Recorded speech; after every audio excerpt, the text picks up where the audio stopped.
Hello and welcome to this video. Before we get down to business, yes, I have some new glasses. These are the glasses and they are new. So you don't need to put that into the comments. You can if you want. It will only help me in the algorithm. But so yeah, do it, you know. Oh, Andy, you've got new glasses. Are they those new glasses? You look like a twat in those glasses.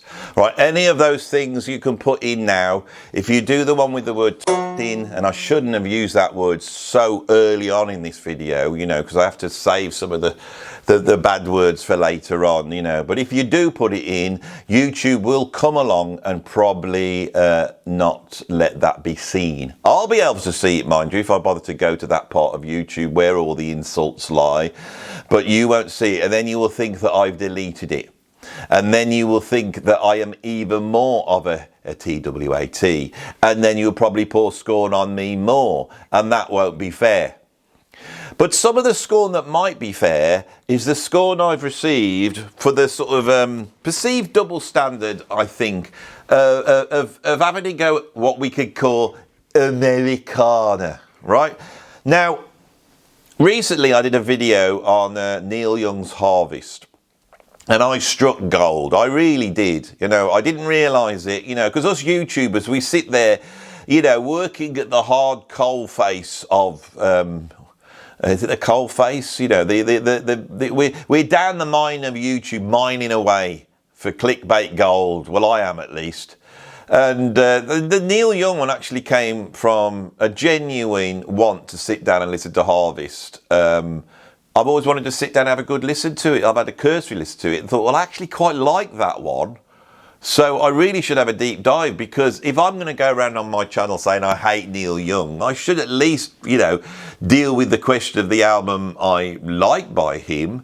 Because believe it or not, I'm not as opinionated as you think. And many of the artists I say I hate, I am aware of the albums that it might be worth me going and checking out. Felt like I felt like a bloody. I felt like there was a ghost coming over my shoulder. Then this is Philosophy Sunday, you know. So weird things can happen, can't they? You know. So anyway, don't let the supernatural put you off. You know. But I did. I heard a noise, and then suddenly it was probably because the thing is, I've said this before. You see, we're talking about music here. And I didn't want to talk about this, but it's interesting that that's happened, because the way our hearing is set up to pick up threat. My eyes, especially with my big glasses now, and this is the relevance of me bringing up at the beginning of the video. Oh, you are clever, Andy, the way you pull all these ideas together. My eyes are central, and they are stereoscopic to be able to take in depth. Why? So I can leap on something and catch it and eat it. You know, that's what it's for. So I can leap on things. Oh, I can see the distance to where that is. I'm going to get that and I'm going to catch it and eat it. Right, predators, that's why we're predators, we are. But when you're out there, there's other predators who want to come and get you. So then you have this other thing here. This is what humans are like. Other animals are different, you know. The animals that are only predators, they got the ears that can turn around all over the bloody place, listen to everything, and the eyes on the side of their head so they can look round as well. Right? We haven't got that. So we live in this dichotomy of, you know, our intention going out into the world to try, you know, we want the goodies. I want the goodies. Oh, we've got to make sure we don't get killed on our way to getting the goodies. And so you have to understand that the visual arts are different. Right, our intention goes out. So if you put a funny photograph online, or even a painting, or a film, or some video, people will watch that. Oh, I want that, but sound they don't want, because sound's set up fundamentally, right, for threat. Okay, so the reason why this channel exists, from a deeply philosophical point of view, is I am aware of the inherent aesthetic dichotomies that exist in our appreciation of the arts, which are problematic when you want to talk about them, but actually the secret is it's the fact that they are problematic is why art and music so bloody important, because then you can see the fact that these you know, is my opinion subjective or objective? Right, that's the thing, right? So there is the subject and the object there, which means it's me looking out into the world from the centre of the world in a godlike view. That's the subjective, right? But the subjective, me being the subjective, gives me an objective view, a godlike view. And then you can spin that around and say, well, I'm just like a speck in the universe, which is like your objective. But your view then is entirely subjective because you are just a little speck on the edge of everything. The subject-objective dichotomy, I have to be honest, every time someone tries to say, yeah, but this is your opinion, Andy, this is your opinion, I go, yeah, you can side on that side if you want, right? But that's only one half, and the both sides exist. So why did I hit YouTube Gold when I said I hate Neil Young, so I listened to Harvest? Right, that's what makes this song great. That's all you're going to see now. Right, it's so bloody easy. I can come on here and talk about the music I like, but all I have to say now is I hate Van Morrison, so I decided to listen to Moondance. I hate the Rolling Stones, and I don't hate the Rolling Stones, but it doesn't matter. Doesn't matter here on YouTube. I hate the Rolling Stones, so I listen to Exile on Main Street. I can do this for the rest of time now, and that's why I'm in such a good mood, because I've hit comedy gold. I've hit comedy gold. I've hit YouTube gold. You know, that was a Freudian slip. Deep down, what I really want to hit is comedy gold. That is the best thing. Making people laugh is bloody amazing. It's hard to do. But getting people annoyed is easier. And that's the one I'm going for. So this Neil Young thing was great because I do hate Neil Young. On the whole, I hate him, right? I think, and there's something I don't like about him, as you could probably tell. But it does not mean he's not a great songwriter. What do I hate about him? It's the fact that he is one of those proponents of a thing called Americana, which I'm going to be talking about on this video. My Philosophy Sunday videos, I'm moving to a point where I really want them to be a long-winded affair. I really do. And so I'm really going to get into this, have a good chat. You know, those of you who just want a top 10 and find out who I hate the most, you know, those types of viewers will not enjoy this. But those of you who want to sit down, perhaps you're not even watching the video, perhaps you just sat there and you've got some biscuits, a cup of tea, or maybe a beer, or you sat in the garden, or maybe you're going for a jog, you're having a drive, and you just want my dulcet yet annoying tones to drone away in the background as I try and take on the concept of Americana and why I don't like Americana, and to answer some of you who think there's a contradiction there. So shall we examine what the pushback would be? Right, so here's the pushback. Andy, you don't like Americana, but that's possibly because you're not American. Americana is a style which it might be simple, but what's wrong with simplicity? What's wrong with just a few chords? Some songs are brilliant and they've only got a few chords. What's wrong with just a few chords? You don't get it. You probably don't understand it because it's part of American culture. It goes back to Americana. Now you will go on about the English aesthetic and you will say how great that is, how much you love it, perhaps because you haven't driven through these large landscapes, you know, or done all the things that you do in America and drunk deep that aesthetic, is why you don't get it. You know, I live in a place where it's like bloody Paris, Texas, and I just go down the bloody shops and I got Ry Cooder in my head doing slide guitar as I drive past some sort of buffalo skull at the side. I don't know, it wouldn't be a buffalo, would it? It would be it would be a big cow, wouldn't it? A big cow skull that's got a bloody, you know, snake riding through it, you know, as I walk down there with my bloody linen skinner t-shirt on and my cowboy boots. I love all that. We all love that. You think I don't get that? You think I don't love that? You bloody idiots. Of course I love that. That's not what Americana is. If Americana was that, it'd be all right. Anyway, we haven't got there yet, Andy. Back up. Let's, you know, take it slowly, right, and try and bring the argument out, because this is a very complex argument of why I don't like Americana. Now, when I say I don't like it, the more accurate way to describe my attitude towards Americana is I distrust it. I distrust it. What do you mean you distrust it? What you say? So if Americana came round and offered to babysit your kids, you wouldn't let it do? No, I wouldn't. If the English aesthetic came round and said, hello there, you need some babysitting. Of course, the English aesthetic can sit there and look after the kids. Rock solid, the English. Bloody churches and vicars and laughing policemen, all bloody trustworthy stuff. Americana's not trustworthy. Nah. Some bloke came round my house with a bloody cap on, a waistcoat, a white shirt, holding a banjo. I wouldn't trust him as far as I could throw him. But he's not going to go in there and murder your kids, is he? No. But he might indoctrinate him in his political ways, mightn't he? Mightn't he? And I don't want that. I don't want my kids indoctrinated in these bloody revolutionary ways. That's a joke, by the way. Right? If it wasn't true, you wouldn't get it anyway, would you? Let's have a sup of my coffee before we get onto this. Because I tell you what, I've just done a political video for my channel, and I got so angry and irate, and I shouldn't have, because now I've walked into this, and rather than being cold and cool Andy, coldly elucidating my argument of why I distrust Americana, I'm bloody worked up. Right? So yeah, Neil Young, he can write a good song. He's a good songwriter, yeah, without a doubt. But there's something I distrust about him. All right?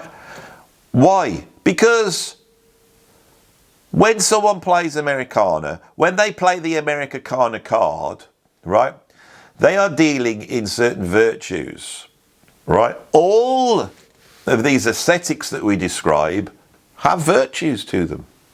If you think of Spain and flamenco and blokes stamping around with high-heeled boots on, talking about stuff in a very heated way. I can remember I had a flamenco, because I love flamenco. I had a video of some flamenco people. They're all around a table, aren't they? They sit round. I'm sat round a table. There they are.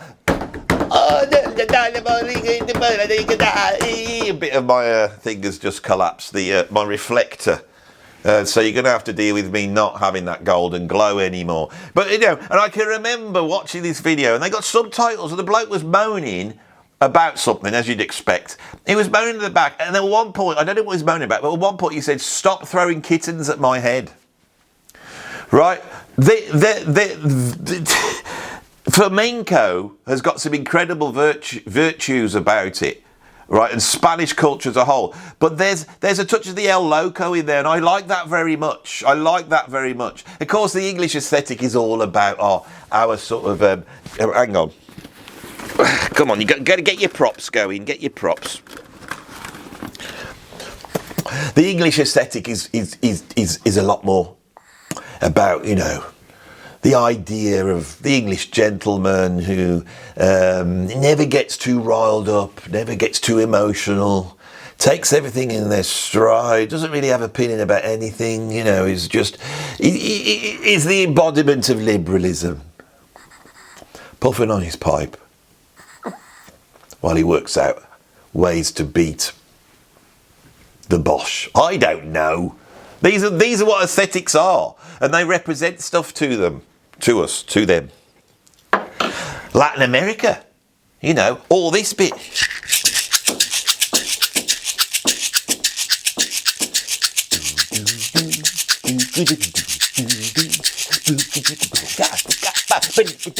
That's like your flamenco aesthetic mixed with your African, deep try. This is what it's all about. I've got props. And what else of props have I got? That I could use. Nah, that's about it. I was looking to get that far, though, with the old props. So what's the Americana props? Like I said, the beard. I can't grow a bloody beard. That's the first problem I've got. This is the best I can do. Nah.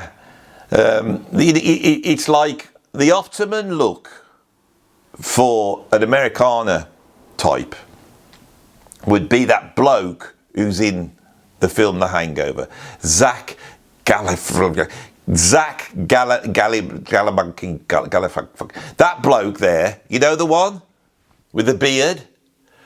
If you put him with a banjo, that is what that look is, especially for British people when they are exploring the Americana, let's be authentic and, you know, do proper music and all that bit. When you're exploring that, right, you need to look like that bloke. Now, if you watch the Hangover films, Hangover 1, Hangover 2, Hangover 3, absolute masterpieces, films that real achievements in cinema, which I have utilised as a creative framework for my understanding of the world. Well, in that,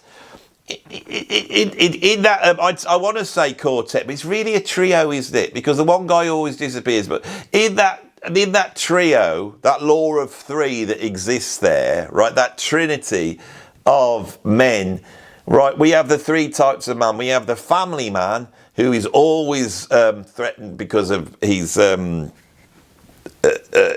inability to conform to the family. You have the sort of Christ-like hero, long-haired, handsome one. And then you have the one who's a bloody idiot, right? He's an idiot. And in terms of attraction to the opposite camp, ladies, he is not there. The handsome one is, the other one isn't, but because he's like, he represents, and I'm not here to do a bloody analysis of the Hangover 1, 2 and 3, right? But my point is here, the reason I bring that bloke up is because he is not the sort of fellow that's going to be interesting to the opposite sex. Now, this was really pioneered by Bob Dylan. You know, Bob Dylan, you know, turned ugly little Weasley blokes into objects of desire. And he rammed it down your throat, because all those early albums, he's always sat there with a woman, isn't he? He's always got a woman that's way beyond him. Right, so Americana, the first thing is, right, if you are a Weasley bloke, okay, and you possess genuine musical talent, like Prince, for example, then you can just go towards music and you will amass all that for yourself through your musical talent. But what if you want that, but you're not musically talented? Then you have Americana. And Americana is a very simple music form, few chords, a bit of banjo playing, you know, talking about going down certain roads in America and all that type of stuff, you know, all that is the aesthetic, you know. Now, the thing is, the virtue with this, with Americana, is the fact that it is authentic. It points to, as we said, an American cultural aesthetic, which is the true aesthetic of popular music. You can take all the rest of it away, can't you? Reggae and funk and progressive rock, you know, because the further you move away from that American aesthetic, right, the further you move away from that, right, the further you get away from Jimmy Rogers or the Carter family or Lead Belly, all that stuff which represents American music, it's the core of it. When you go back to it, everyone goes back to it, don't they? Lonnie Donegan in my country went back to Lead Belly, invented bloody skiffle. There's no Beatles without a skiffle. And then Eric Clapton and all that, they went back to bloody, you know, Muddy Waters and all those types, T-Bone Walker, you know, mainly Freddie King, that has to be said, you know, and they invent bloody rock music. So that's the source, isn't it? That's the source, and it is, right? And it is the source. It's the source. But you've got to understand what the source is here, okay? We'll get to that in a minute. I'm establishing a bloody line of argument here. This idea of authenticity. When Mumford & Sons stand up and twang away doing their bloody bland songs with their banjos or whatever, we appreciate it because it points to a musical form that we think is authentic. That we are playing a music form which is inherently good, unlike progressive rock, unlike jazz rock fusion, but also unlike, say, rap or drum and bass. You see? And the middle classes love it. They love it. I mean, John and Alan Lomax, there they are, travelling across America. What are they looking for? They're looking for the Holy Grail. The Holy Grail, which is that origin of American folk forms. They're looking for it. You know, they go into a prison, they find Leadbelly, let's bring him out. And he was amazing. I love Leadbelly. I love Leadbelly. How can you not like Americana? I love it. I love New Orleans jazz. I like the Chicago style jazz. I love the urban blues of Leroy Carr and Bessie Smith and Ma Rainey. I love the Delta blues of Charlie Patton. Robert Johnson is one of the greatest geniuses, musical geniuses of the 20th century. All of that I accept, right? And I've studied the history of it. So why don't you like Americana then? What do you mean by Americana? Shall we try and establish that now? Right, so there's a bunch of folk music in there. In America, right? Now, this music is not like the folk music in my country, and is not like the aesthetic in my country, right? I am sat in a room talking to you, and the bricks in the background are older than 90% of the stuff that you have in America if you live in America, right? My country is dripping with culture. It's dripping with culture that goes back bloody millennia, right back to the bloody Druids, Stonehenge. The English aesthetic has been there. It's been consolidated. It's this strong culture that has existed there for a long time. Love it or hate it, that's the fact. America doesn't have a bloody culture. It's only been going for a couple of 100 years. Before that, the only culture they had was the Native American culture. And those people had come in, you know, over that land bridge, hadn't they? It's not like here, right? There's nothing going back to the Druids in America, right? It was just a great big empty place everybody walked into, and they established and they created their little cultures, but not like my culture, right? But when we start to point at Americana, right, as though this is some great big historic thing, no, we're going back 100 years at the most, 120, 130 years at the most, right? But the thing is, we're going back to a form of music that was created by the explosion in firstly sheet music and recording. Now, I've recently done a video on the history of blues, and that's really cold, you know. I didn't try and get any of my opinions in there. They do fit in a little bit every now and then, but the reason I wanted that, so I could point to that to make the point that blues, country music, all these things that you associate with Americana are actually mutations created by the capitalist system of the recording industry, and before that the sheet music industry, and also radio and, you know, various other travelling shows that existed. It comes out of minstrelsy, which is not only a bastardisation and imagination of what black American music was, but a racist one at that. And so the things that you see that you call Americana are actually the opposite to what you think. Blues, jazz, that country music that got established at the Bristol recordings in 1927, the Carter family and Jimmy Roberts was involved in, which really sets the idea of country music. Before that, we have a whole bunch of different music forms created by a whole different bunch of people who are all immigrants into the country, and it's all bastardised. There is nothing wrong with it. The best music's bastardised. That's the whole point. That's the point. I'm not interested in authenticity. The authenticity that I want is the idea that you will be true to yourself, that you are the author of yourself, that you write your story, nobody else does. Right? The truly authentic would be the Kate Bushes in the world, all the princes in the world, the people that create their own world out of the cultures that surround them. The idea that we can go back to some American culture is false. It wasn't around long enough. And also, American culture, as well as being a non-culture, the cultural aspects that do exist, short-lived as they may be historically, are affected by the stain of slavery. Okay?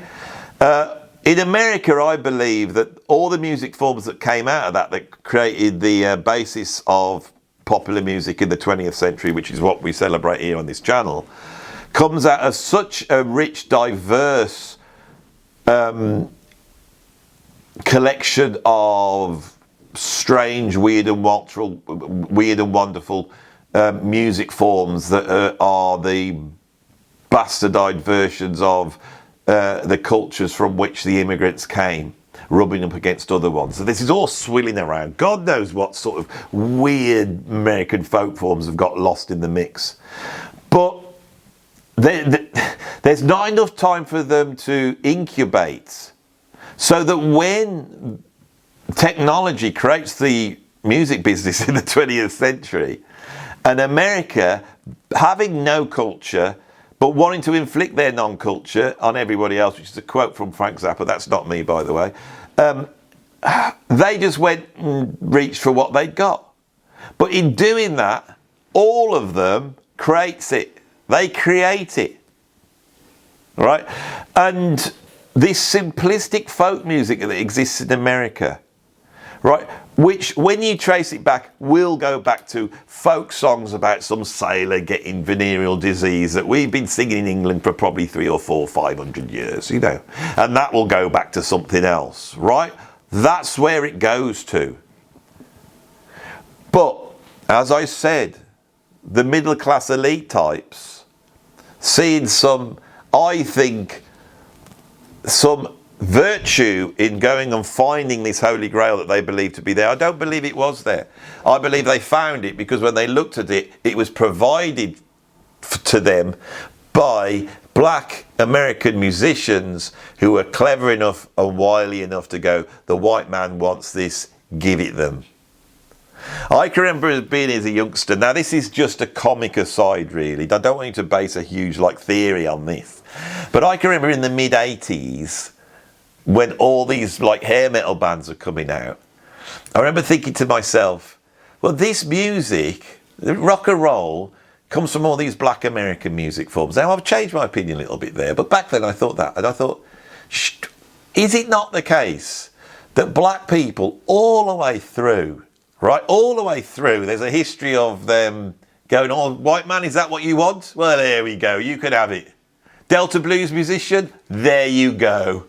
New Orleans jazz musician, there you go. Is that what you want? Oh, it's great, isn't it?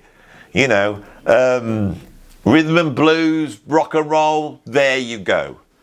And in the 1960s, when all the middle class types started to look at all those old blues, they went, okay, then you have it, there we go. And they sent Jimi Hendrix over from America to arrive in London and give them the juice, which very quickly they turned into Motley Crue. And all the black people walked away laughing, going, hell, look what they've done with it. A curse on us. Right, now that's a joke. That was a joke. I don't believe that's what happened. I don't believe Jimi Hendrix was sent over. I think it's far more complex than that. But it is based upon the idea that all musicians are like this. They want the gig. So they will supply what is, what is wanted. WC Andy can hang around on bloody, stations, listening to guys playing with a knife, go, what's all that about? Then he goes home and he does his version of it, right? And when he does his version of it, people go, okay, if that's what you want, we'll give you that. You know, the music businesses bothered to record a jazz group, the original Dixieland Jazz Band, which is they recorded because it was a novelty tune, because it sounded like there was animal noises on there. Well, that might sell a few. The kids might like it. It becomes a huge hit record. What's that? Well, it's the thing called jazz. What's jazz? And that's a word we made up to call this music here. In the future, all the black Americans won't like it. They'll want to call it black American music, but we'll call it jazz. It's a term. We don't really know what the term is. It's probably derogatory. Just call it that. We'll call it jungle music, whatever you want to call it, just to sell it. And then jazz is born, isn't it? And Louis Armstrong comes in, the genius that he is, and he gives them what they want. Right? He's playing New Orleans jazz, but he's also being a genius. And his genius is the fact of the stuff that he did, which wasn't New Orleans jazz. All the voiceovers, all the arrangements, all the little solo sections, all the narration, the comedy bits, the impressions, the sound effects, all this stuff that nobody actually ever talks about, because they just think, well, it's jazz. The label comes along and it says what it is. It's jazz. No, Louis Armstrong's not jazz. What he does that is a genius is invent how you make a pop record. Right, that's what he does in the 1920s. It affects everything. That's why he's the most important musician. And it's not the fact that he's doing something authentic. It's the fact that he's doing something that's inauthentic, which is utilising the cultural wants of the time and also the technologies of the time to create something that was bloody amazing then and is still amazing now. So what the hell is this Americana thing we're pointing to? What we're pointing to is an idealised account of what was going on in American history, which is evidenced by the recordings that came out of the Bristol sessions. I've mentioned these before. If you don't know what it is, in 1927 they went down to this place called Bristol. Not the one in England where Cary Grant was born, not that Bristol. No, in America somewhere, down south somewhere. They set up a recording studio and they recorded a whole bunch of artists. And that really creates a sort of country music scene in America, which I can see as being one half of Americana, right? Also, we get the emergence of labels like Columbia and OK that had been, as I said in my history of the blues, making a lot of money putting out records by this modern music, this new music, which was called the blues. These are the urban blues musicians, Bessie Smith, Leroy Carr, people like that. And then the bottom dropped out of that, okay? And there's the very famous story that at some point one of the labels was going, you know, find somebody, we need someone to sign up, and they saw a busker on the side of the street, Blind Lemon and Jefferson, and they signed him up and they put these records out, which were actually easier to record, easier to promote. It was just one guy with a guitar usually, and this tradition emerges. Now, there's a couple of stories, you know, I've really studied the history, as you know, as much as I possibly can over the years. There's a couple of stories I read that really made me think a certain thing. The Lomaxes, they go down looking for Robert Johnson, don't they? They want to find Robert Johnson. This is where the Robert Johnson myth emerges, because the Lomaxes know their stuff and they're trying to find him. They can't find him. Why? Because he's dead. So he's down there, they're trying to find the great avatar of this sort of music. They've had Leadbelly, but where's the guy? Where's the blues guy? Because of course Leadbelly, what he shows us is that Americana was children's songs, counting songs, you know, adaptions of European folk songs, the blues, spirituals. It was a whole host of different stuff. What were these people? They were buskers. If you go down into my town, there'll be a guy down there singing bloody Celine Dion songs and Coldplay. They're buskers. They're out singing the songs that people liked. Now, if you find out as a busker playing absolutely everything down there, and that's evidence when you listen to the complete recordings of Robert Johnson, sit down and listen to them. Not just the famous ones, all of them. And you will see that it's almost like opening a book on songwriting that existed in America at that time. He's a busker playing tunes people like. But then these buskers that are right, you know, in the Depression era of America, hear that some middle-class white people are down there trying to find the great avatar of the blues. Now, Big Bill Brunsey, he's a urban blues musician. He's got the sharp suits on. He's playing what would have been perceived as a new music form. As soon as he hears the Lomaxes are looking, he's down there and he's got the bloody, you know, overall with just the one thing on and the straw coming out of his mouth. He gives them what they want. And the Lomaxes were so aware that, you know, black America wasn't really listening to Charlie Patton or Blind Lemon Jefferson or Robert Johnson. They weren't listening to it. And I think Alan Lomax at one point, he decided to sneak down south and found some juke joint somewhere, and he went up and listened to what they were listening in there, hoping, I hope they're listening to bloody Charlie Patton, because these are just reasonable buskers that had regional hits. Okay? And what were they listening to? Fats Waller. Now, Fats Waller's a bloody genius. You put him on now and he will entertain your bottom off. Right, an incredible pianist, incredible songwriter, an incredible performer, so entertaining, so fruity, so full of life, an absolute, one of the true greats. Absolute, I love him. I love Fats Waller. And when you listen to that, you know you are listening to the hippest, newest thing on the planet at that time. This idea of the authenticity of those Delta blues musicians or those country musicians or whatever it is was created in the gaze from the sort of middle class, metropolitan educated types that were looking for that. And they tend to be associated with leftist ideas, even communism. All that starts to get wound in to this thing. All right?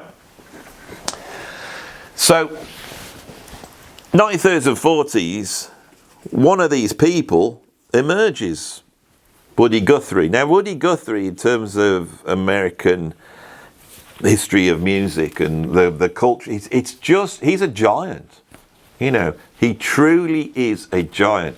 Because what he does, he takes these folk forms that are around him and he utilises those to talk to the people, right? And present to them ideas of emancipation through, socialism in effect. And he starts to do that in a way. These protest songs, and Pete Seeger does it, and there starts to emerge in America this idea of Americana being the authentic music of the people, which describes the plight of the people. Now, this is half true, because with the Depression and the sort of hoboization of the blues busking regional musicians in the 1930s, they just start naturally to sing about quite dark stuff, about poverty, violence, rootlessness. It is in the music, and it's unbelievably powerful. But I've often stated this, the reason why I think the Carter family and Jimmy Rogers or Charlie Patton or Robert Johnson are amazing. It's not what they're doing, it's the way what they're doing. It's the way they're doing it. Right? Their voices have a quality. The way they play the guitar, in the case of many blues musicians, is like so advanced. There's something in there that is not the product of some sort of American history. It's actually the nuclear physics of new music, the bastardization of forms to create these new music forms, which are at once absolutely innovative and unheard of, but also embody a virtuosity and skill which is so wide-ranging that the emotional impact of the music is equal to that of classical music or the high art forms. Folk music isn't. Someone just strumming a few songs and singing a song about some sailor with venereal disease. The song it sits there to put across the story. The story is interesting and there's nothing wrong with that. But that's not what we have here. All right, it's not what I'm interested in musically. I'm interested in that sort of nuclear physics, nuclear reactor way of expressing yourself. And I'm not a classical musician, and I'm not interested in this sort of dictatorship of the classical composer, where the musicians all sit there ready to interpret his worldview. Now, I'm interested in a much more democratic way of creating music, in which something is allowed to come in. Now, a classical composer can do this because they can channel something that comes in, but I think great art is the conjunction between us as an individual, the subject and the object. And when you start to do something, if you can allow whatever it is outside, and I don't know what it is, to come in, something greater than you comes out. That's what I hear in Robert Johnson. When I put Robert Johnson on, his voice and guitar playing, before I even get to the lyrics, before I get the stories he's telling, I don't think they're that important. The real shock of it is him as a genius, but his genius being able to embody something which encapsulates all humanity. That's powerful stuff. Right? But this has been co-opted and the narrative has been changed. And it's been changed by a middle class elite who wanted to put a certain idea out there. Now, these people that start doing this, they are very, very talented. But the great revolution that happens next is Bob Dylan, another middle class elite, a Weasley guy, who is able to create a huge personal respect from what he does in the 1960s to the point where even I'm going to say he is the most important musician of the rock era. More important than the Beatles, more important than Kraftwerk, right? He's the most important guy. He is the Louis Armstrong of the rock era, right? What does he do? What he does is this, is that the early rock and roll and doo-wop and skiffle that we think is the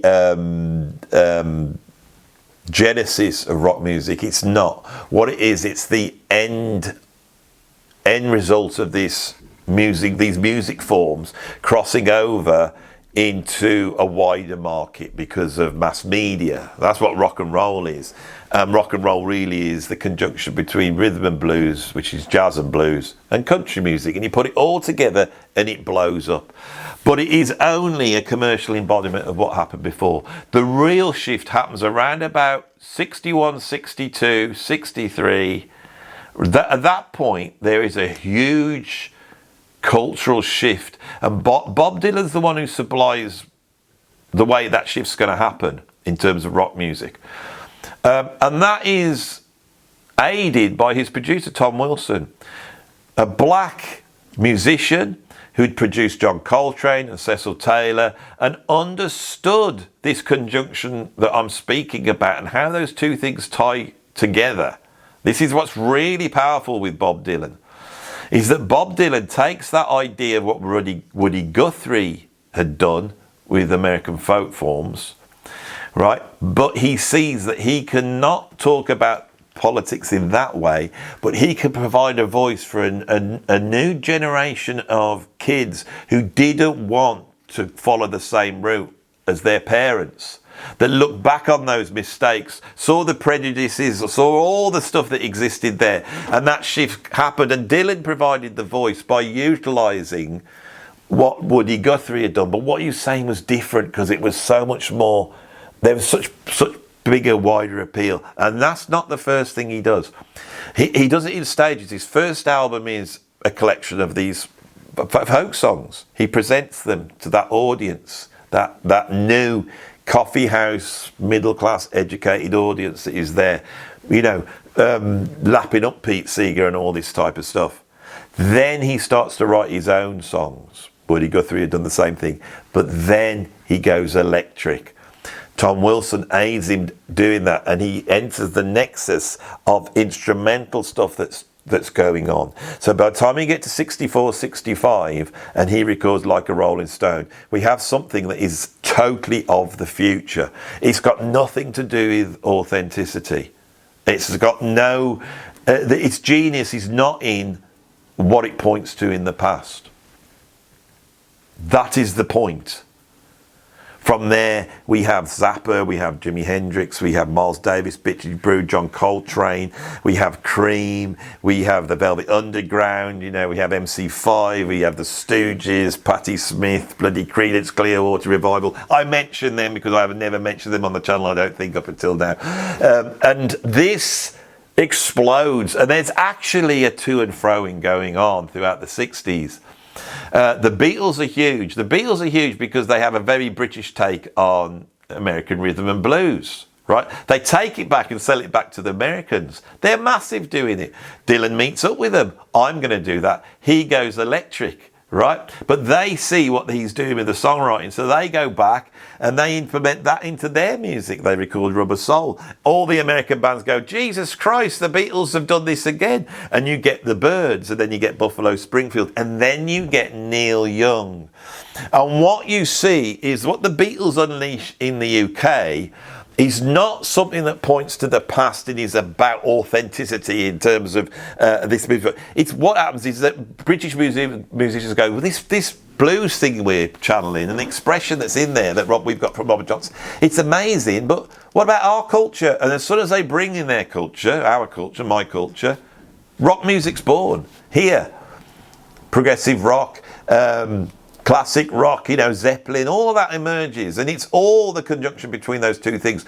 But what you have in America is you have bands like the Byrds, and you have bands like the Band, right? And they just take on this history, which I am trying to make the point, is literally a few decades old. Okay? And that creates a certain line. And embedded in that is this idea of, how can we put this? There is a fault with progressive rock.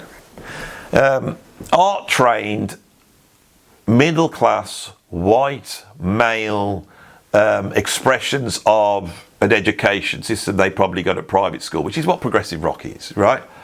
There's an elitism there. The elitism isn't in the lyrics as such, but it's removed from the visceral aspects of rock and roll. That is the criticism against progressive rock. And the criticism would be in the overblown execution, the move away from the visceral, imagined attributes of American rhythm and blues rock and roll, which is not the case. You see, this is another thing, is that if I go back to Louis Armstrong, the genius of Louis Armstrong, the genius of Duke Ellington, of Count Basie, or any of these people that lay the groundworks for the rhythm and blues we see in the 1950s, is new. It's a revolution of the rhythm section of guitar, bass and drums and keyboards and how they work. Is a revolution of swing, of funk, of groove, of vocalization. It's new, right? It's not worthy because it's old. It's worthy because it's new. That's the whole point. And what the progressive rock musicians is, they honour that. But once you have that aspect of that sort of educated, literate, middle class protest aesthetic, the progressive rock musicians, what they're singing in now about some bloody Greek myth, what's going on? Even though the origins of progressive rock are as anarchistic and revolutionary as anything else. So we now see the emergence, I think, in the American tradition of artists like Lou Reed or Neil Young. And these are very talented songwriters that, without this middle class pretension of authenticity and protest, right, would have just been great songwriters. It wasn't enough for them to just be Neil Sedaka or Barry Manilow, right? They started to mine this idea of Americana, which I think, as I've tried to now explain, and I hope I've explained it, is a construct. It's a lie, right? It has nothing to do with authenticity, and it has everything to do with a construction made by a certain elite which control the music business to provide something that made money in the 1960s because the kids wanted to stand up and say, "The answer, my friends, is blowing in the winds." You know, that was there, and they all came in and joined in. So let's get right down to it. Why do I feel confident to say I hate Neil Young? Well, it goes like this. My basic personality is I'm a musician, right? And I love music. And I'm not interested in old forms of music, and I'm not interested in authenticity, right? I get bored by simple chord progressions. I get bored by simple rhythms.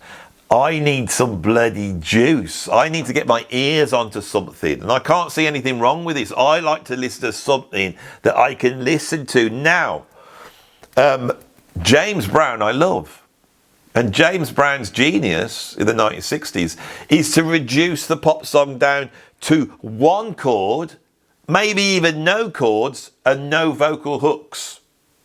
Except for, you know, that's what, you know,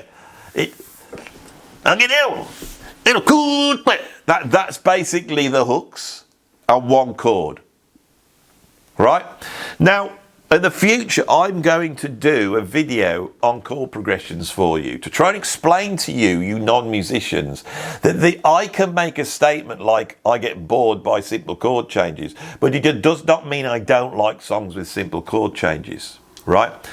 I love songs with simple chord changes. The reason why James Brown can reduce everything down is because of the groove and because of the quality of his voice, which points to what Robert Johnson was doing. There is a quality in the execution. So somebody said to me, what about Stand By Me? That's a simple chord progression. Yeah, it's got 4 chords. It's very simple. And I'm not very keen on Stand By Me. I don't find that song particularly a song I like. But Benny King, as a singer, had a voice.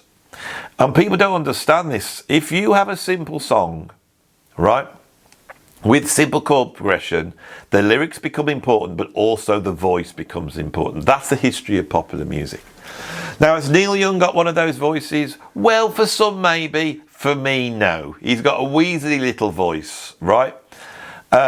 He's a great songwriter, but the reason why I hate him is because when I'm listening to him, there are flashes of brilliant songwriting, but it's tempered by his aesthetic of who he is, which is a Canadian removed from the idea of Americana, playing that card of authenticity so he can come in and be the troubled songwriter telling you the truth, or the authentic truth. That's the problem I have with Americana. If Neil Young had just written pop songs, I think he would be a great pop songwriter, without a doubt. But that aspect, for me, that is existed in Americana, right, it's the same as the overblown pretentiousness that exists in progressive rock. But we know that that exists there. And sometimes people go beyond that, and it's like it exists in balance. But the cultural narrative is around progressive rock that this is terrible. It's only now that we're going through a process of going, you know, that it was actually brilliant what they were doing. Unbelievable, in fact. That's the process we're going. The truth of the brilliance of progressive rock is coming out. And I try and play my part of coming in here and talking intelligently about this to say, no, this is amazing. Yeah, they're all bloody middle class. Yeah, we want to hear the voices of other people. You know, we don't just want to hear white middle classes versions of it. But what happened then culturally is that rock and roll became so sophisticated that it became an art form and able to express music that is on the same level as high art. Am I an elitist? Yes. Do I want to listen to stuff that blows me away? Yes. Am I interested in listening to nursery rhymes or stuff that sounds like football chants? No, I'm not. That's me. If you like it, there's no problem with it. But don't try and add, which is the thing here, because you're a simpleton and your ears aren't ready and you want to listen to simple music, which is what Neil Young supplies on the whole. Not always. Some of the music is sophisticated, and I try to show that in my assessment of Mr. Young. But on the whole, what pulls it down for me is not the simplicity.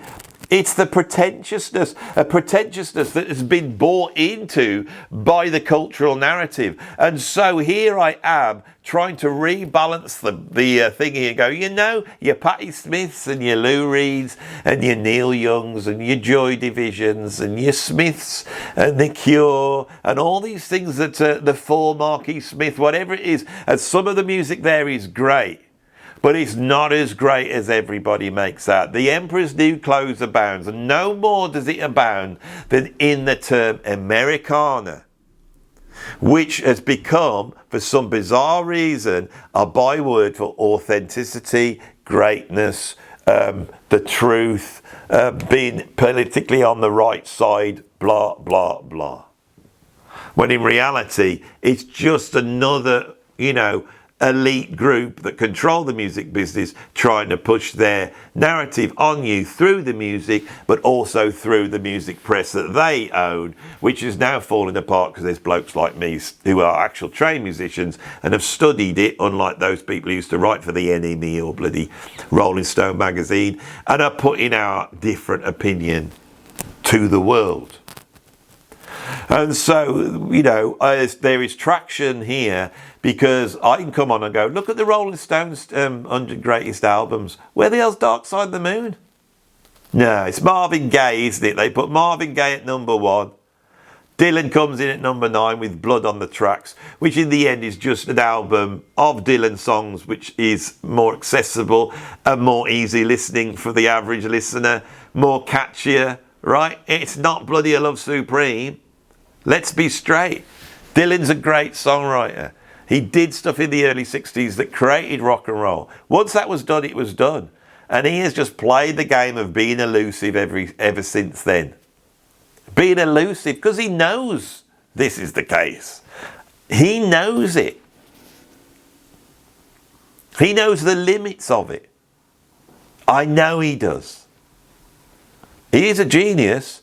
And Lou Reed is an incredibly talented songwriter, as is Neil Young. But so is Barry Manilow and so is Neil Sedaka. Right? That's the way it is. And they write lovely pop songs that people like. And people don't want to be stressed out. They aren't musically educated enough to be able to understand the high art end of music. And there's no problem with that. But I don't come on here to represent that. I come on here to talk about music at its height, in the same way as people talk about Bach or Mozart. Right? You know, nobody says, oh, Bach, he wrote a good tune, you know, there's only 3 chords there, and, you know, it was all authentic because he had a bloody waistcoat and a banjo. Nobody says that about him. They couldn't anyway, because he didn't do that.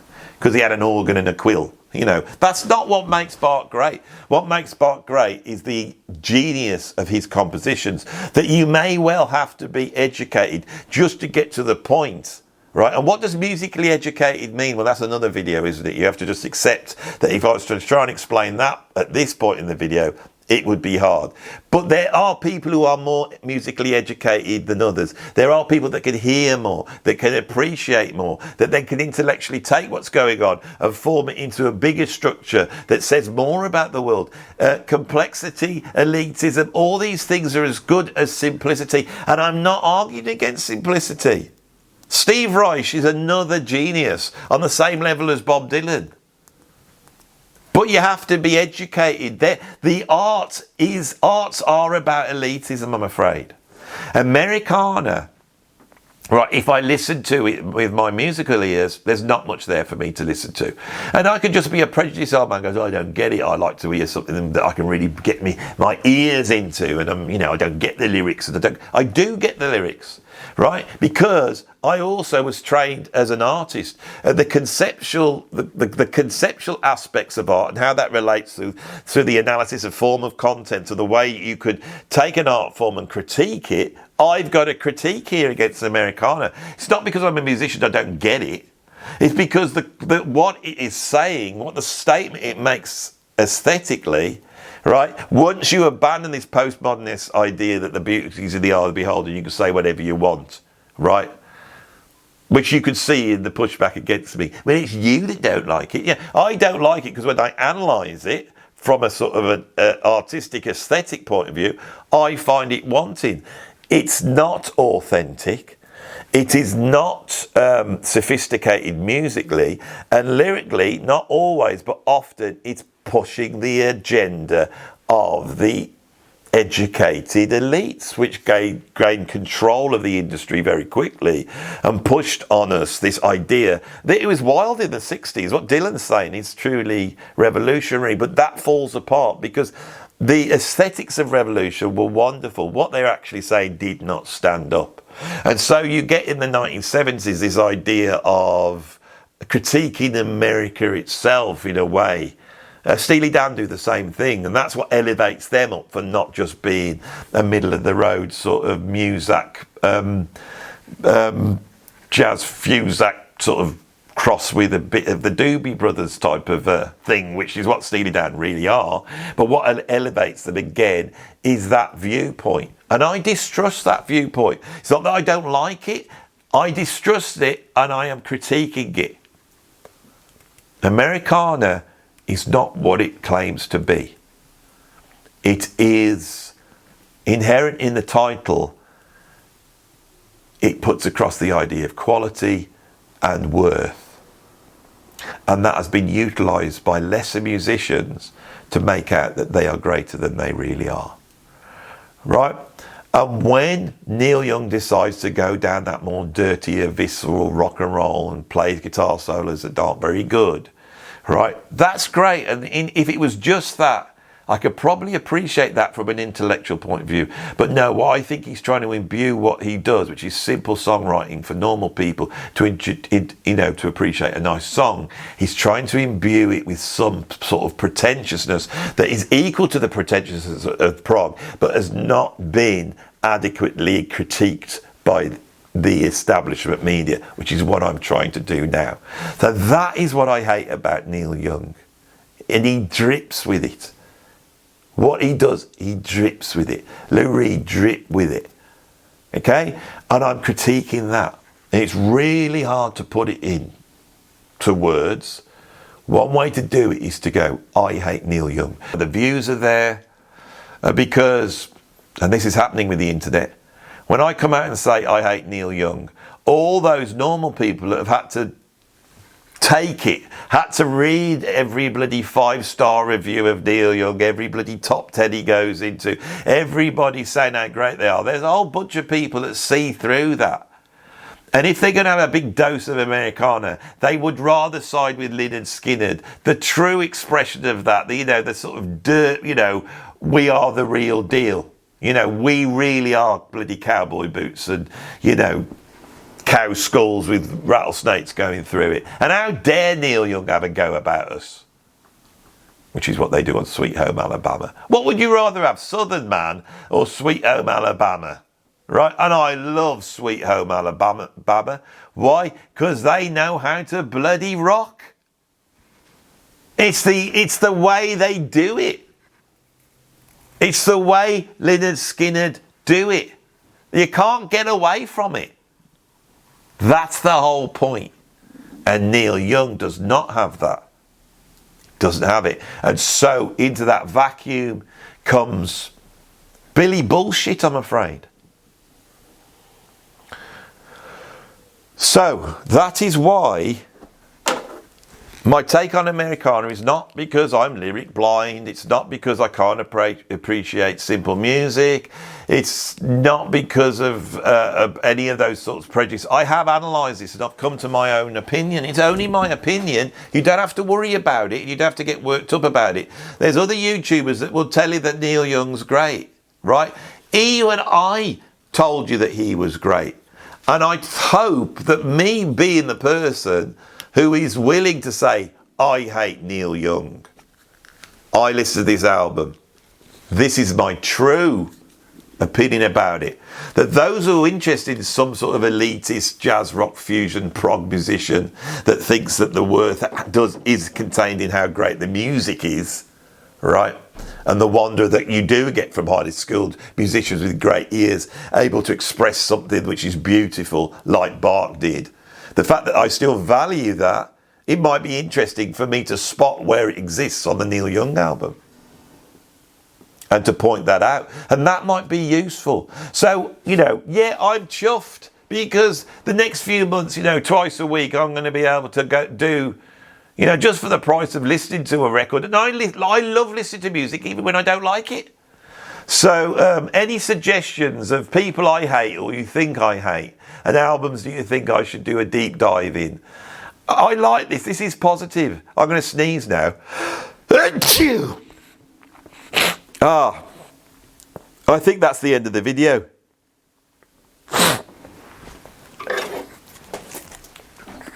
Thanks for watching.